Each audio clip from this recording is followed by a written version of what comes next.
올해 초 시작된 코로나19 사태의 확산으로 전 세계에서 적지 않은 충격과 그로 인한 피해가 보도되는 가운데 탄소 배출 규제의 일환으로 각광을 받고 있는 친환경 전기 자동차 시장이 크게 위축됐습니다.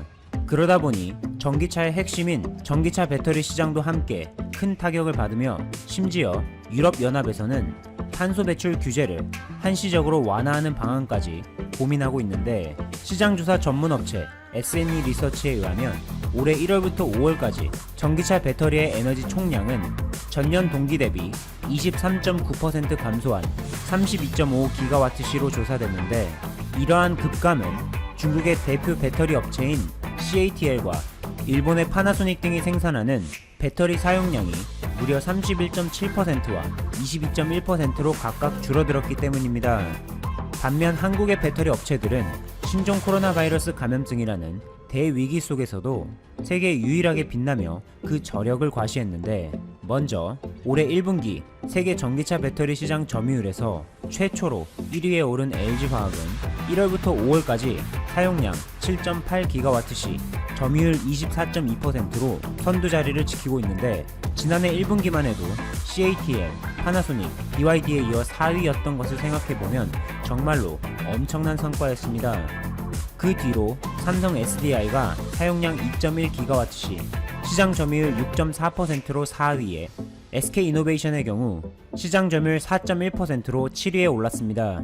결국 전기차 시장이 위축되면서 중국과 일본의 전기차 배터리 업체는 직격탄을 맞았지만, 반대로 K배터리를 장착하는 전기차의 모델이 늘어나면서 한국의 배터리 3사 LG, 삼성, SK는 위기를 극복해냈죠.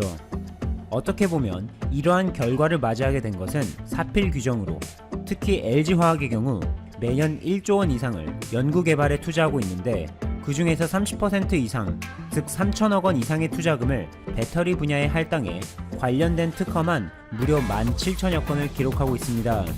삼성 SDI 역시 1회 충전에 600km 주행이 가능한 전기차 배터리를 준비하는 등 기술적인 면에서 차별화 전략으로 투자를 아끼지 않고, SK이노베이션의 경우 공격적인 배터리 공장 투자로 현대 기아차를 비롯해 폭스바겐 등 엄청난 속도로 고객층을 확장하고 있습니다.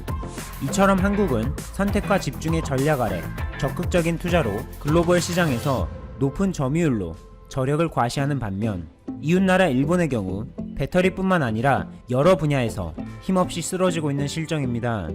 설상가상으로 일본은 현재 코로나19 사태의 위기를 기회로 만들어 너무나도 잘나가는 한국과 항상 비교를 당해 속이 쓰린 상황에서 한국 문화까지 일본을 잠식하는 현상이 나타나 크게 당황하고 있죠. 일본에서는 최근 들어 SNS나 포털 사이트의 댓글에 한국은 싫지만 K-팝, 한국 드라마, 영화, 화장품, 삼겹살은 최고다 등의 표현이 자주 등장해 화제를 모으고 있습니다. 일본의 일간지 아사히 신문은 현재 일본 사회가 한국은 싫지만 드라마, 영화, 가수, 화장품, 음식 등 한국의 문화는 최고라고 외치는 다소 모순된 성향을 한국은 싫지만 이렇게 함축적인 한마디로 보도한 바 있는데, K-드라마를 예를 들어보자면 도깨비, 이태원 클라스, 사랑의 불시착 등의 드라마는 물론이고, 지난 6월 20일부터 방영하기 시작한 김수현, 서예지 주연의 TVN 드라마 사이코지만 괜찮아가 일본에서 동시간으로 제공되고 있는 넷플릭스에서 종합 탑 10 순위에서 무려 2위에 올라 있습니다. 이러한 현상을 언론에서는 문화 역전이라고 표현하고 있는데, 문화 역시 한국을 이루는 중요한 일부이기 때문에 겉으로는 한국은 싫다라고 표현할지라도 결국 일본은 한국에 깊이 빠져들고 있는 셈입니다. 물론 한국을 견제하기 위해 수출 규제와 같은 경제적 제재를 가하기도 하지만 결국 그 피해는 고스란히 일본 기업으로 돌아가 논란이 됐는데, 이에 일본의 3대 은행으로 꼽히는 미쓰이 스미토모 파이낸셜 그룹 산하의 일본 종합연구소의 경우 탈일본화를 조심하라 라는 제목의 보고서를 발간해 일본의 어려운 현 실정을 여과 없이 보여주었습니다. 이와 같이 한국을 견제하려다 되레 일본이 무너지는 충격적인 사례는 놀랍게도 GDP 세계 1위의 최강국 미국에서도 찾아볼 수 있습니다. 이 사례는 미국의 가전제품 제조 판매 업체인 월풀이 미국 정부에 한국 세탁기에 대한 세이프가드를 요청한 것인데, 참고로 세이프가드는 수입의 급격한 증가로 인해 국내 산업에 심각한 피해가 생길 경우 혹은 그럴 만한 우려가 존재하는 경우에 수입국에서 취할 수 있는 잠정적인 긴급 수입 제한 조치를 말합니다. 지난 2018년 미국 가전업체 월풀은 LG, 삼성 등 한국 기업으로부터 들여오는 세탁기에 대해 관세 인상을 통해 수입량을 제한하도록 하는 세이프가드를 미국 정부에 요청한 것인데, 이것은 그만큼 한국 기업의 영향력이 무서운 속도로 커져서 미국 기업이 기존의 시장 점유율을 더 이상 지켜내기 어렵다는 것을 반증하는 사례로 꼽을 수 있습니다. 미국 가전업체 월풀이 디자인 면에서는 물론이고 적용된 기술 면에서 빠른 속도로 변화하는 글로벌 생활가전 시장의 흐름에 결국 따라가지 못해 뒤처지면서 정부에 긴급 수입 제한 조치를 요청해 삼성과 LG의 미국 세탁기 판매를 막으려는 최후의 카드를 꺼낸 데에는 그동안 월풀이 글로벌 가전 시장에서 1위를 해온 자존심이 작용한 듯 보이죠. 실제로 삼성전자와 LG전자가 생활가전 시장에서 두각을 나타내기 전까지만 해도 미국 영화나 드라마에 등장하는 대부분의 냉장고와 세탁기가 월풀사의 제품이었고, 90년대 한국에서도 부유한 가정에서 미제 월풀 냉장고와 세탁기를 주로 사용했을 정도로 유명했습니다. 세계 최초로 전기식 와이어 세탁기를 개발한 곳으로 유명한 월풀은 1911년에 업튼 형제가 미국 미시간주의 세인트 조지프에서 업튼 머신 컴퍼니를 설립한 것을 시작으로 80년대 후반에는 물과 에너지를 절약해 지속 가능성을 고려한 세탁기와 건조기를 설계하고, 90년대 후반에는 기존의 톱로드 방식에서 프론트 로드 방식의 대용량 세탁기로 디자인하며 소비자로부터 폭발적인 관심을 받았습니다.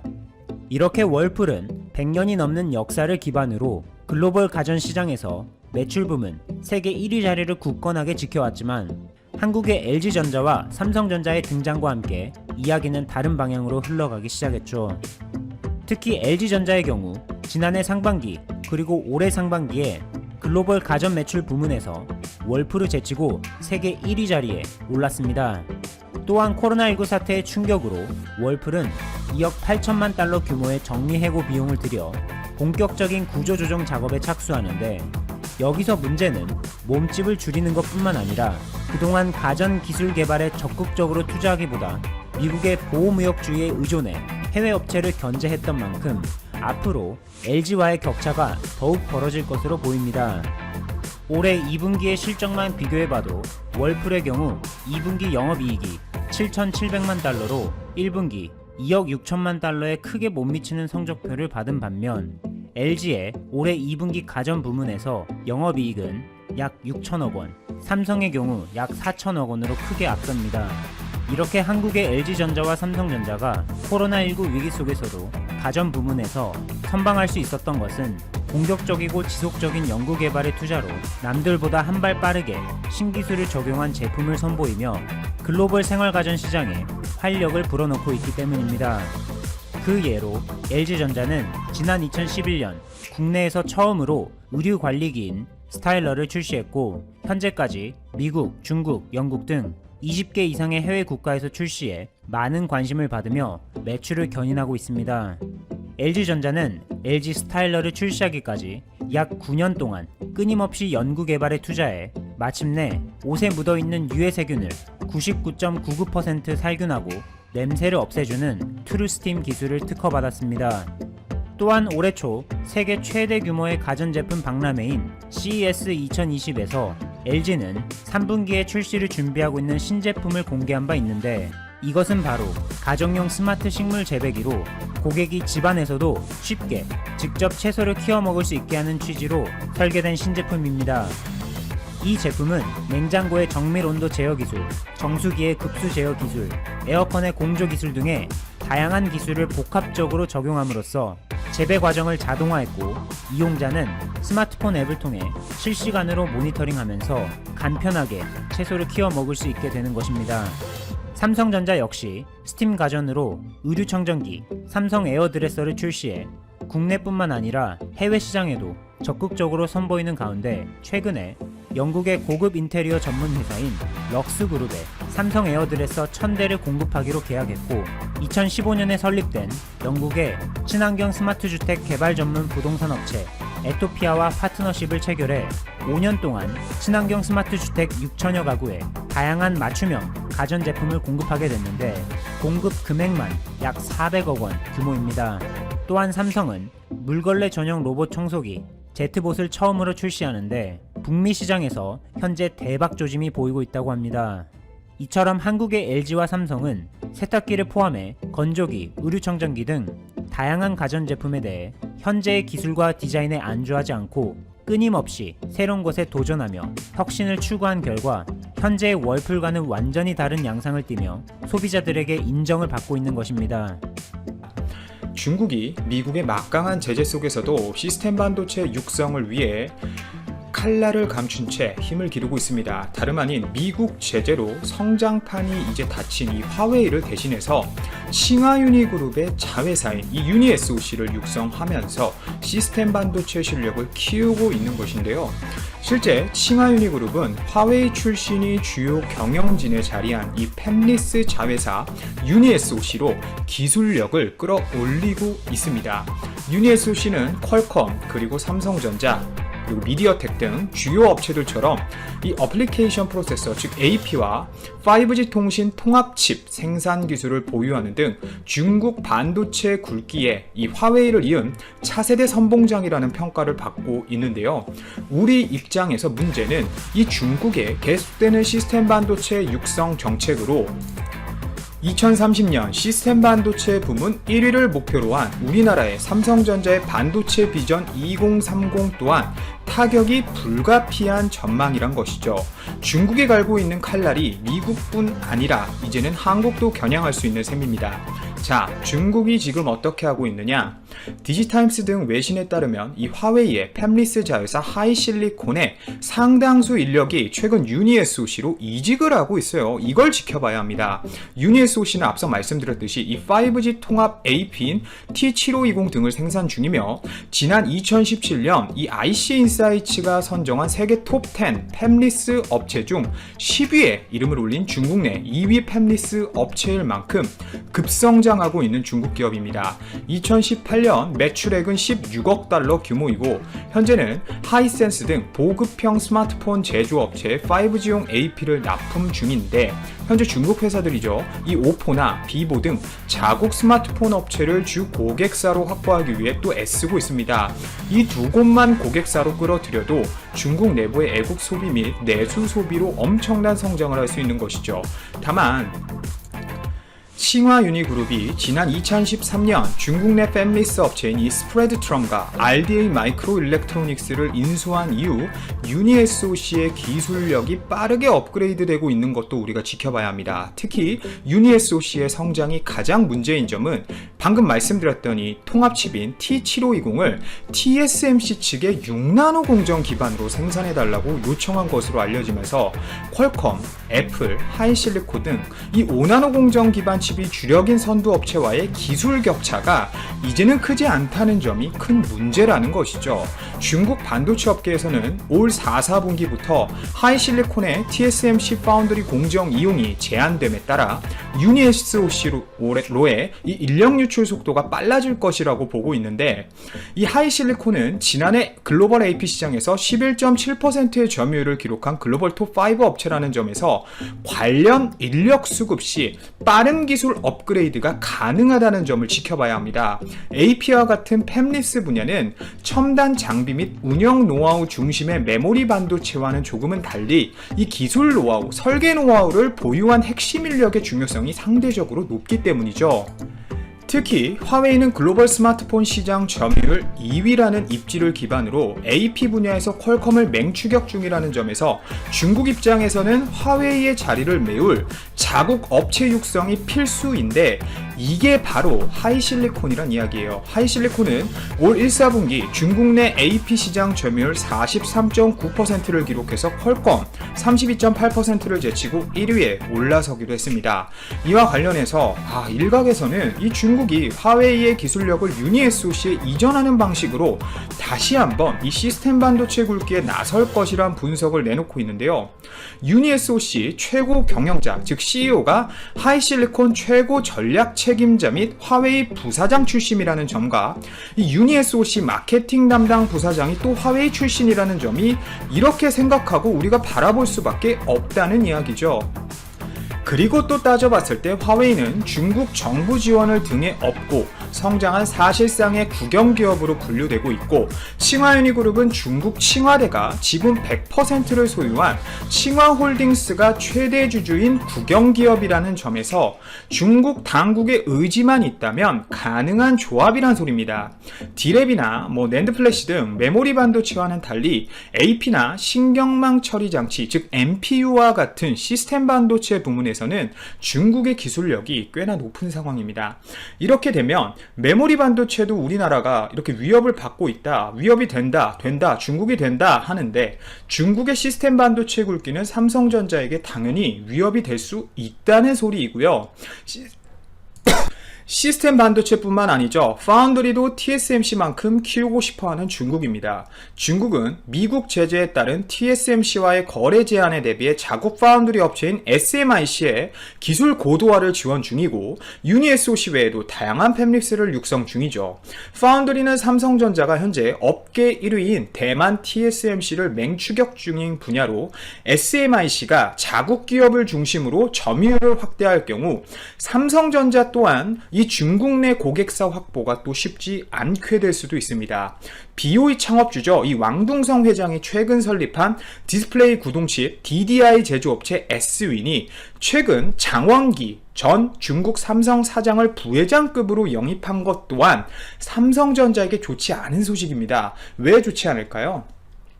자, 디스플레이 구동 드라이버라는 이 DDI는 삼성전자가 현재 30%가량의 점유율로 업계 1위를 기록 중입니다. 특히 디스플레이 업체는 이 DDI를 패널에 부착 후 스마트폰 업체에 납품하고 있기 때문에 만약 S윈이 성장을 하게 될 경우에는 중국의 디스플레이 업체들이죠. 이 BOE, CSOT 등의 이 디스플레이 업체 및 화웨이, 비보, 오포, 샤오미 등 스마트폰 업체를 보유한 중국이 빠르게 성장할 수 있는 분야이기도 하다는 겁니다. 아무리 30년 전부터 기술과 연관 없는 업무를 맡아왔다고 하더라도 적어도 우리나라에서 그리고 중국에서 삼성전자 밑에서 일을 하면서 배운 판단력과 노하우 등은 중국에 분명 도움이 될 수 있다는 이야기죠. 물론 이 유니 SOC나 S윈 같은 업체들이 한국의 AP 기술력이나 DDI 설계 생산 능력을 따라오려면 시간이 많이 걸릴 전망이지만 하이실리콘 인력을 대거 충원할 경우 상황이 달라질 수도 있고, 중국 내부의 자국 기업 성장 정책에 따라 DDI 품질이 분명 떨어지더라도 물량으로 또 쏟아붓기 시작하면 장기간 봤을 때 타격이 아예 없을 것이라는 소리는 못할 것 같습니다. 물론 중국은 반도체와 관련해서 아직 우리나라에게 따라오려면 멀었습니다. 메모리 반도체에서 극심하게 이 고전 중인 칭화유니그룹이 시스템 반도체에 앞으로 얼만큼 힘을 쏟아 부을 수 있을지도 분명 우리가 지켜봐야 할 것이고, 당장 반도체와 관련된 모든 것들이 미국 기술과 연관되어 있는 만큼 미국이 앞으로 어떤 제재를 추가로 꺼낼지에 대해서도 면밀히 살펴봐야 할 것이죠. 오해하실 수 있습니다. 제가 우리나라 반도체 기술력이 떨어진다 이런 말씀을 드리고 싶은 것이 아니라, 제가 말씀드리고 싶은 것은 준비하지 않으면 분명 LCD나 더 나아가 전반적인 디스플레이 산업처럼 예상치 못하게 중국의 성장으로 인해 우리나라 산업에 분명 타격을 줄 수도 있다는 말씀을 드리고 싶은 거예요. 그리고 문제는 이런 해외 인력 유출 문제에 상당한 문제가 있습니다. 아까 말씀드렸듯이 전 삼성전자 사장 같은 경우 물론 나이도 많이 먹었고 기술과 많이 멀어졌다고는 하지만 중국으로 넘어갔는데, 문제는 이 사람의 기술적 능력보다 인프라와 관련된 게 문제가 클 것 같습니다. 분명 이 사람의 줄도 있을 것이고 라인이 있다는 얘기죠. 그 라인에는 핵심적인 기술을 가진 사람도 분명 있을 것인데 아직 우리나라의 해외 이직법이 완벽하게 만들어져 있는 상황이 아니기 때문에 분명 법을 피해가서 이 S윈이나 기타 관련 협력업체로 이직을 할 것이고, 우리나라의 기술이 빠져나갈 수 있다는 겁니다. 문제는 기술과 인력 유출이 이번으로 끝나는 게 아니라 눈사태처럼 늘어날 것이란 말이죠. 최악의 경우에는 앞으로 우리나라가 손해볼 손실은 천문학적일 수도 있습니다. 중국 업체의 추격은 사실 무섭습니다. 반도체는 당장 어렵겠지만 이 완성품인 스마트폰의 경우는 사가지고 조립만 하면 만들 수가 있잖아요. 자, 글로벌 스마트폰 시장에서 4월 기준 화웨이가 점유율 1위를 기록한 것 혹시 아시나요? 1분기 전체로는 삼성전자가 여전히 1위를 기록했지만 화웨이 스마트폰 존재감이 날카로워지고 있다는 것은 사실입니다. 물론 잠깐이긴 하지만 절대 무시할 수는 없다는 이야기입니다. 물론 다른 나라들보다 빠르게 중국이 은폐를 통해서 이 코로나를 벗어났다고 대대적으로 발표를 했고, 이에 따라 경제 활동이 빠르게 재개되고 생산 거점 등이 정상적으로 가동되는 등 안정화를 표하면서 소비 심리가 살아난 결과일 수는 있지만, 중국과 화웨이 그리고 유니SOC 등이 손잡고 앞으로 어떤 전략을 펼칠지 모르는 일이기 때문에 우리는 분명히 지속적으로 눈여겨봐야 할 필요가 있습니다.